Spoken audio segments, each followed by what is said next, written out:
अस्सलामुअलैकुम dear students, आज की क्लास में हम स्टडी करेंगे physics first year solve numericals. आज की वीडियो में हम कवर करेंगे solve numerical chapter number 1। Chapter number 1 का नाम है फिजिक्स एंड मेजरमेंट। इस चैप्टर में सबसे पहले हम अनसर्टेनिटी कैलकुलेशन की बात करेंगे। तो अनसर्टेनिटी कैलकुलेशन में के क्वेश्चंस में हमें गिवन है 5.12 मिलीमीटर एंड 0.01 मिलीमीटर।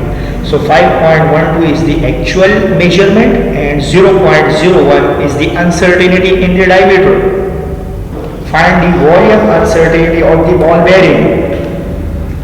हमें वॉल्यूम अनसर्टेनिटी फाइंड करनी है बॉल बेयरिंग में।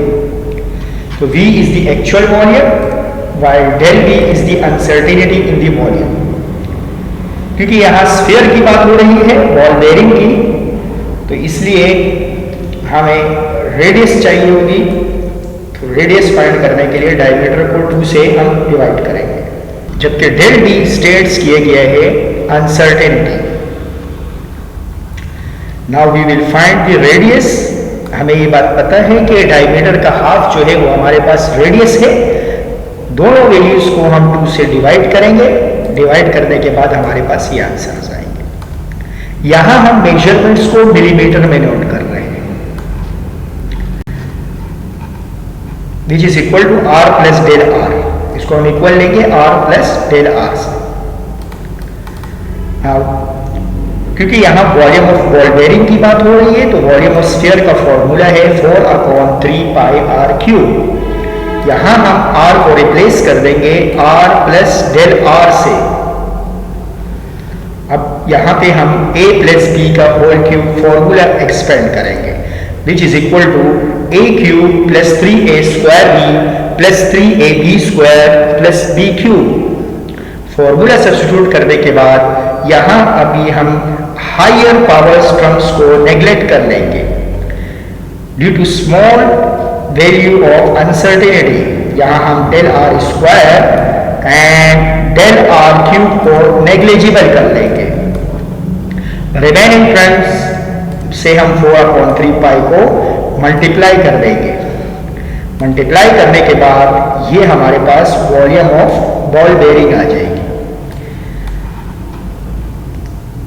3 is cancel with 3। Remaining term रहने के बाद इसमें हम R एंड डेल R की वैल्यू सब्स्टिट्यूट कर देंगे। R एंड डेल R की वैल्यू सब्स्टिट्यूट करने के बाद ये वॉल्यूम की वैल्यू आ जाएगी, जबकि ये डेल V की वैल्यू आ जाएगी। So result shows that actual volume and uncertainty in the volume, which is measured in millimetre cube because of volume is a 3 dimension quantity. क्योंकि हमें रेडियस की यूनिट मिलीमीटर में दी गई थी, तो इसलिए वॉल्यूम को हम मेजर करेंगे मिलीमीटर क्यूब में। Now try to solve these 2 questions. These 2 questions, do it yourself. This question is similar as the previous question.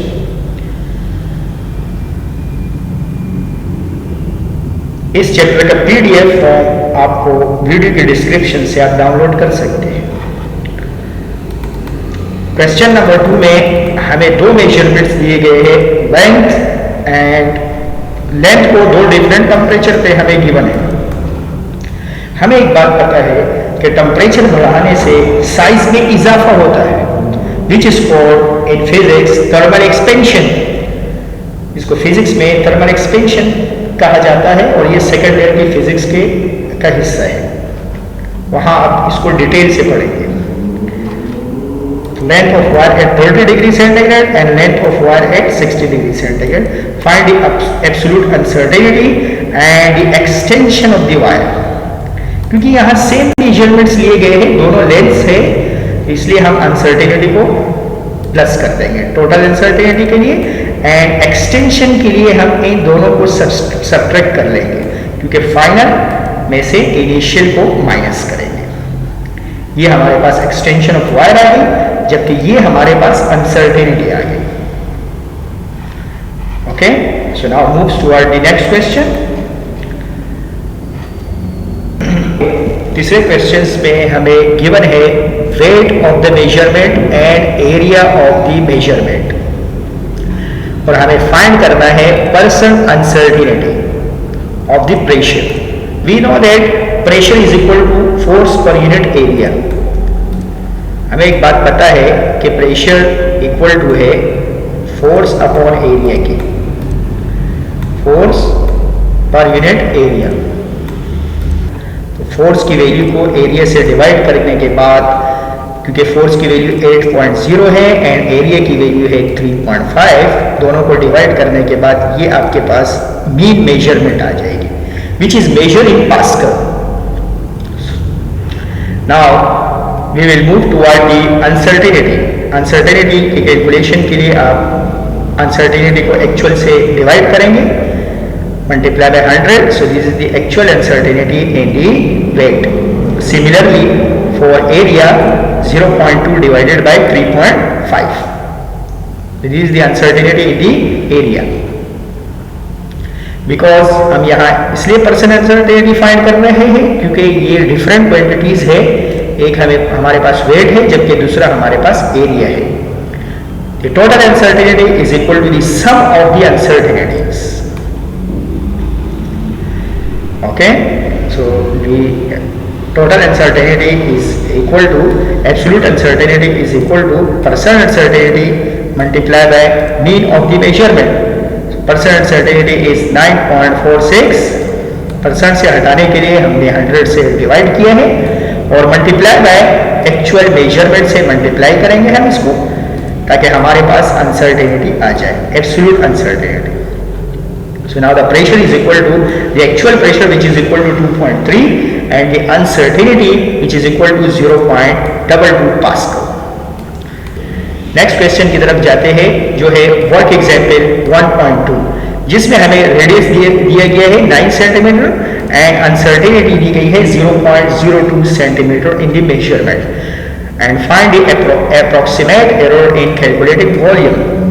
Again हमारे पास वॉल्यूम प्रॉब्लम है और हमें रेडियस गिवन है, तो वॉल्यूम गिवन है, फाइंड करना है हमें, क्योंकि स्फीयर की बात हो रही है।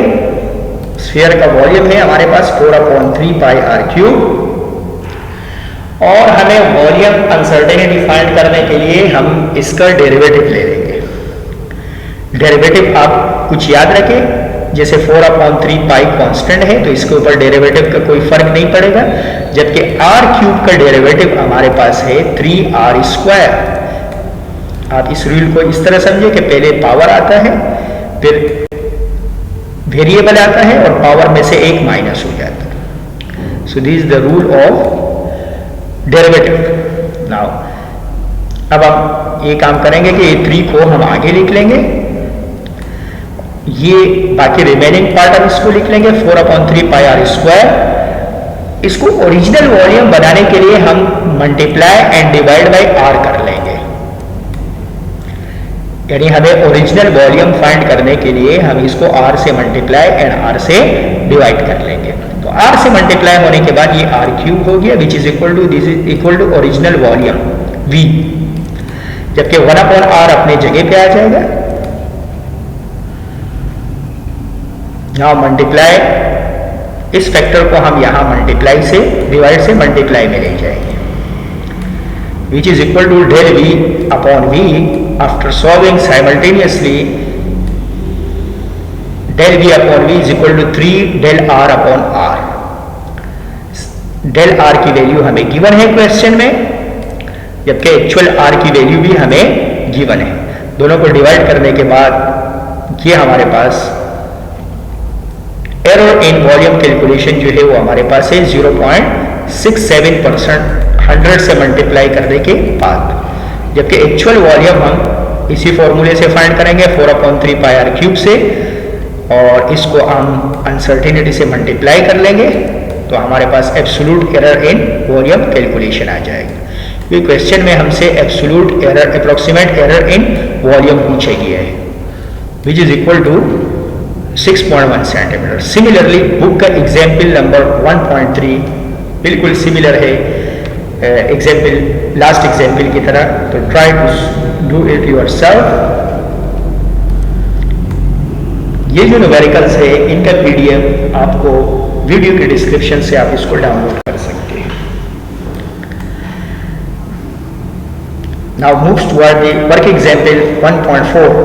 वर्क एग्जाम्पल 1.4 में हमें लेंथ ऑफ द क्यूब दिया गया है which is a true value and error, and you want to find the absolute uncertainty in the volume. हमें absolute uncertainty in volume find करना है, जबकि हमें लेंथ गिवन है।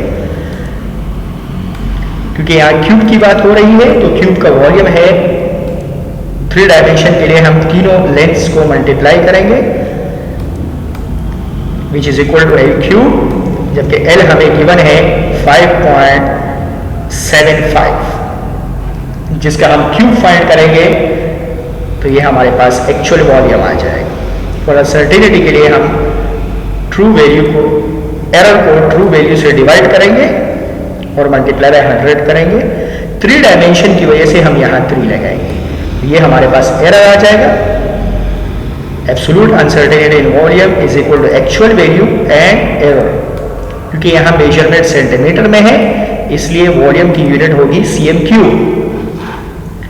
Now moves toward the next question. ये book का self assessment question है। इसमें हमें लेंथ भी गिवन है, विड्थ भी गिवन है और हाइट भी गिवन है, और पोल वॉल्यूम अनसर्टेनिटी मालूम करनी है, यानी वॉल्यूम की अनसर्टेनिटी मालूम करनी है। अच्छा, यहाँ हमें एक्चुअल वॉल्यूम गिवन नहीं है। सबसे पहले स्टेप में हम एक्चुअल वॉल्यूम फाइंड करेंगे which is equal to length multiply by weight multiply by height. तीनों क्वांटिटीज को मल्टीप्लाई करने के बाद ये हमारे पास एक्चुअल वॉल्यूम आ जाएगा। Now we will find the uncertainty in length, in weight and height. Uncertainty find करने के लिए हम एरर्स को ट्रू वैल्यू से डिवाइड करेंगे और मल्टीप्लाई बाय 100 करेंगे तो ये हमारे पास अनसर्टेनिटीज आ जाएगी। टोटल अनसर्टेनिटी के लिए हम तीनों को प्लस कर देंगे तो हमारे पास टोटल परसेंटेज अनसर्टेनिटी आ जाएगी। परसेंटेज अनसर्टेनिटी की वैल्यू है 8.82, जबकि ट्रू वैल्यू हमारे पास है 5.1। ये हमारे पास आंसर आ जाएगा। ये बुक के CRQs है जो इसमें सॉल्व किए गए हैं।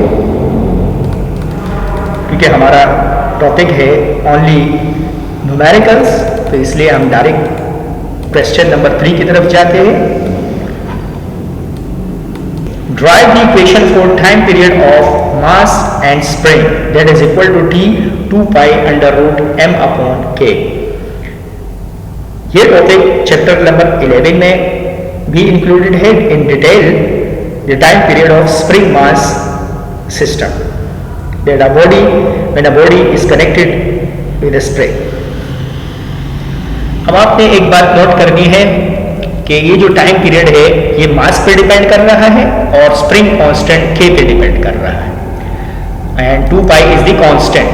हमने यहाँ पे लिख लिया c, क्योंकि ये मास रूट में है इसलिए हमने यहाँ पावर x लगाई, और स्प्रिंग कांस्टेंट भी रूट में है तो स्प्रिंग कांस्टेंट के ऊपर भी हमने पावर y लगाई, यानी डिफरेंट पावर है क्योंकि मास जो है वो न्यूमरेटर में है जबकि स्प्रिंग कांस्टेंट डिनोमिनेटर में है। स्प्रिंग कांस्टेंट की जगह हम यहां से स्प्रिंग कांस्टेंट का डायमेंशन फाइंड करेंगे। Use Hooke's law, F is equal to kx। ये रफ वर्क में आपने करना है।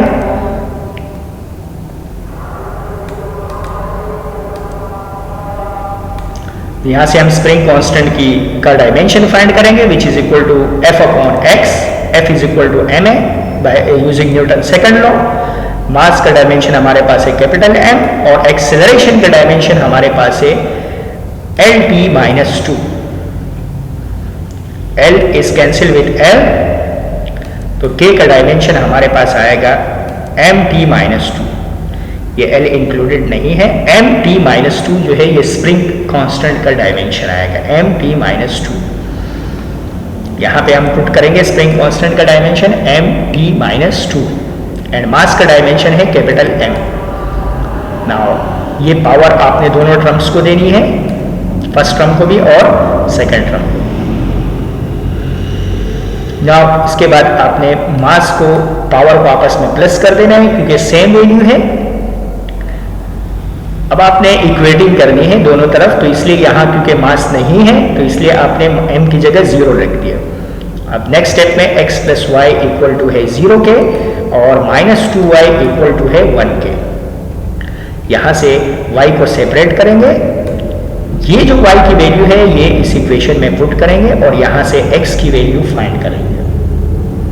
इक्वेटिंग करने के बाद यहाँ हमारे पास x की वैल्यू आई है 1/2 जबकि y की वैल्यू आई है -1/2। अब ये दोनों वैल्यूज हम इक्वेशन नंबर 1 में सब्स्टिट्यूट कर लेंगे। इक्वेशन नंबर 1 में x की जगह 1/2 जबकि y की जगह हम पुट करेंगे -1/2। अब ये वैल्यू हम न्यूमरेटर में लेके जाएंगे, डिनोमिनेटर में लेके जाएंगे एंड 1/2 मीन्स रूट, जबकि यहाँ जो हम कांस्टेंट है वो हमारे पास है 2 पाई। तो ये हमारे पास प्रूव हो गया time period of spring mass, time period of a body connected to a spring. Similarly ये क्वेश्चन आपके पास बुक के एग्जाम्पल में गिवन है जिसमें हमें time period of simple pendulum prove करना है। Time period of simple pendulum हमारे पास है t = 2 पाई √L/g।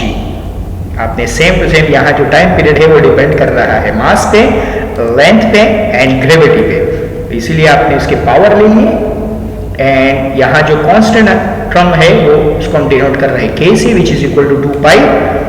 यहाँ मास का डायमेंशन कैपिटल M पुट करेंगे, लेंथ का डायमेंशन कैपिटल L पुट करेंगे, जबकि एक्सेलरेशन ड्यू टू ग्रेविटी का डायमेंशन है L(g-2).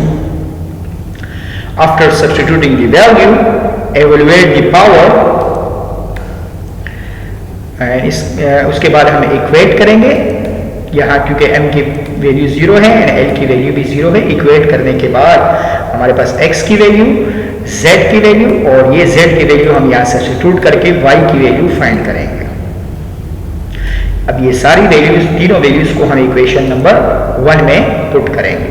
After putting in equation number 1 m की x की वैल्यू 0 है जबकि l की वैल्यू है 1/2 और z की वैल्यू है -1/2।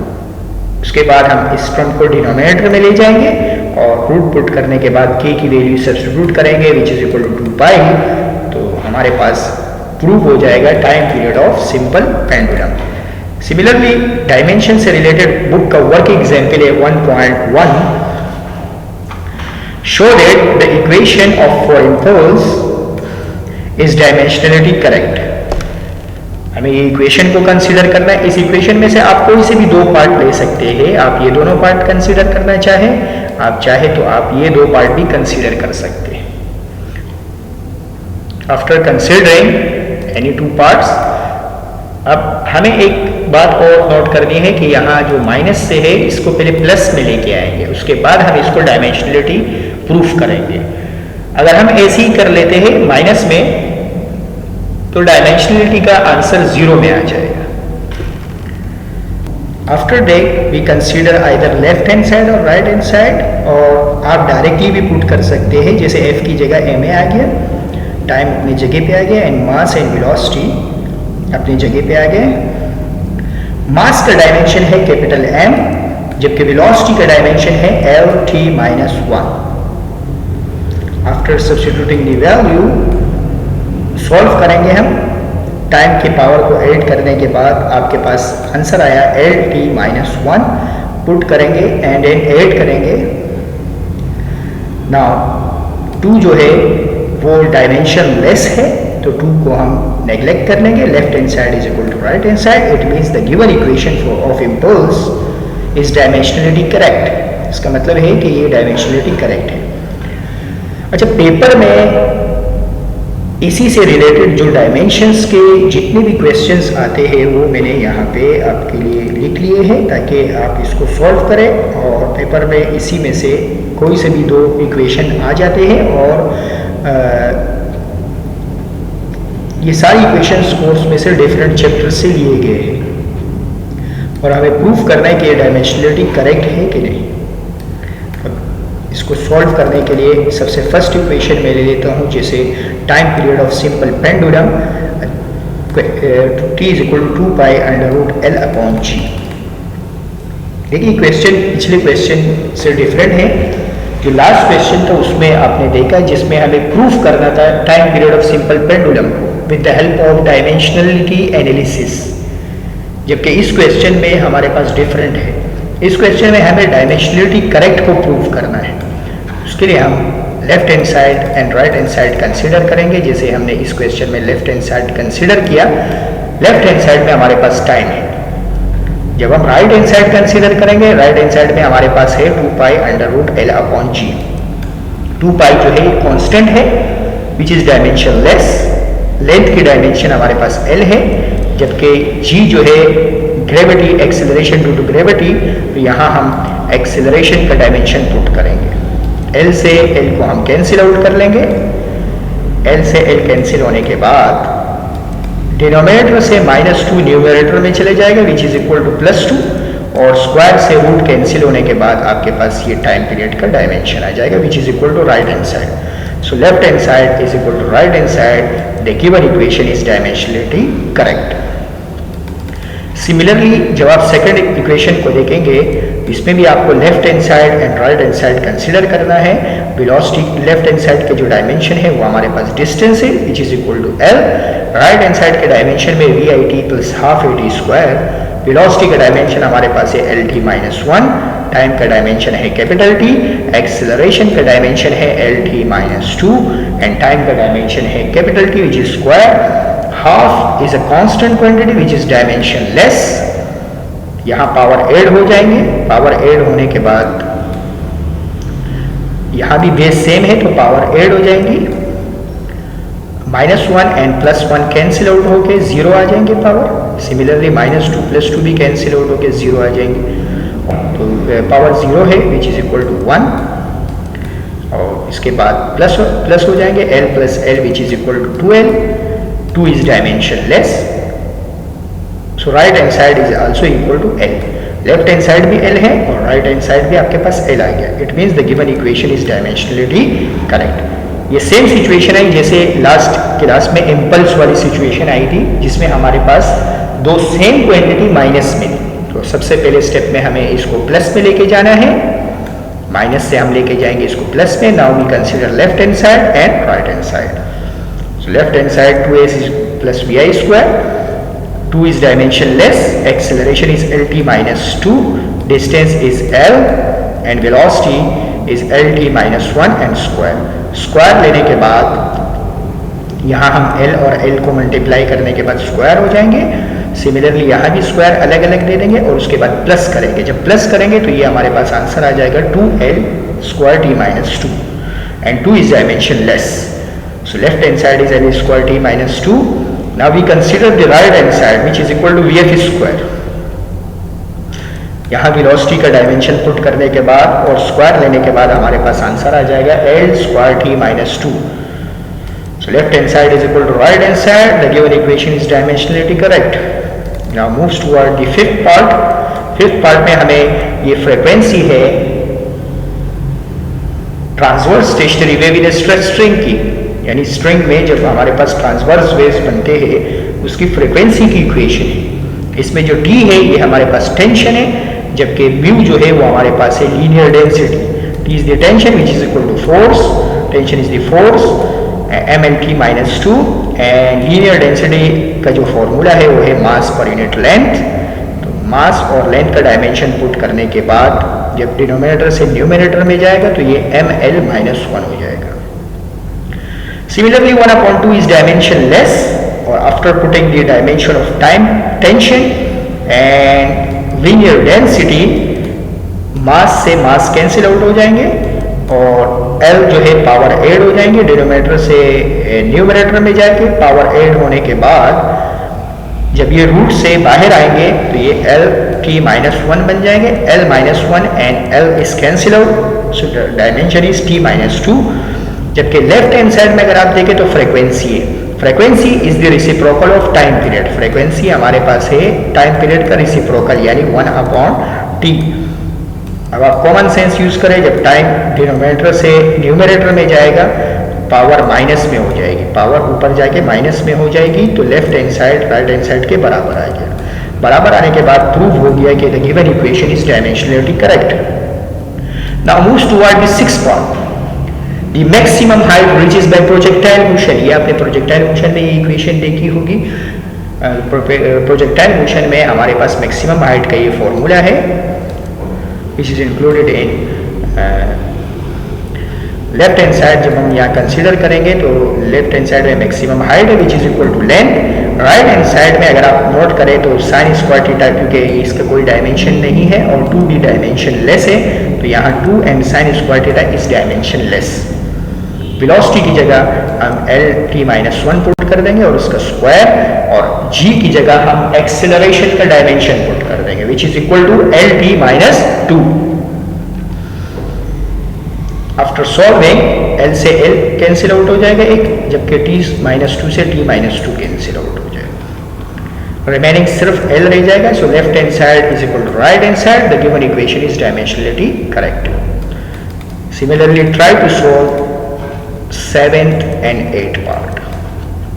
7th part is the Michelson interferometer का फॉर्मूला दिया गया है. x जो है वो distance covered by movable mirror होता है, तो x की जगह हमारे पास l आ जाएगा. m is the order of image which is dimensionless, and 2 is the constant which is also dimensionless, and lambda is the wavelength. so dimension जो है वो हमारे पास l होगा. लेफ्ट हैंड साइड का डायमेंशन भी l, राइट हैंड साइड का भी l है, तो given equation is dimensionality correct. Now moves toward the last part, 8th part. The time period of a body connected to spring मास.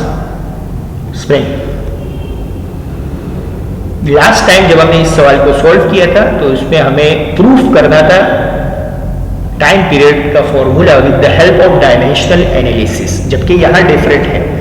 यहाँ हमें time period को dimensionality correct proof करना है, तो हम लेफ्ट हैंड साइड पे टाइम ही है, जबकि राइट हैंड साइड जब हम कंसीडर करेंगे तो k हमारे पास है spring constant which is equal to f/x. With the help of Hooke's law हम इसको फाइंड करेंगे. द फोर्स का डायमेंशन है lt-2 एंड डिस्टेंस का डायमेंशन है l. l से l कैंसिल आउट होने के बाद जो स्प्रिंग कांस्टेंट का डायमेंशन आया वो m-2 आया, जबकि 2π डायमेंशन लेस है. 2π डायमेंशन लेस, मास की जगह m आ जाएगा, जबकि स्प्रिंग कांस्टेंट की जगह आ जाएगा mt-2. स्क्वायर से रूट कैंसिल आउट होने के बाद ये हमारे पास टाइम पीरियड का राइट हैंड साइड पे टाइम के बराबर आ गया. So which is proves that the given equation is dimensionality correct. Now we move toward the book numericals. Book के न्यूमेरिकल्स में जो हमारे पास क्वेश्चन है, find the dimension of work, energy, power and momentum. अब वर्क का dimension find करने के लिए हम फोर्स को डिस्टेंस से मल्टीप्लाई करेंगे. फोर्स का डायमेंशन है ma, m dimension of mass is m, and acceleration का डायमेंशन हमारे पास है lt-2.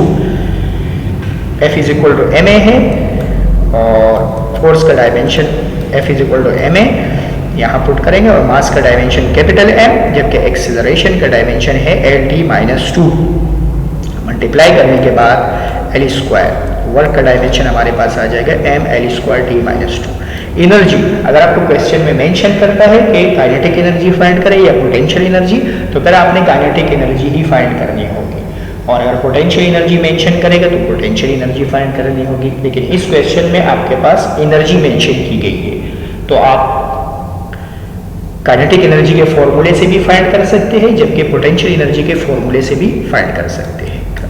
सबसे पहले हम इसको काइनेटिक एनर्जी के फॉर्मूले से फाइंड करते हैं, और फिर हम इसको पोटेंशियल एनर्जी के फॉर्मूले से फाइंड करते हैं.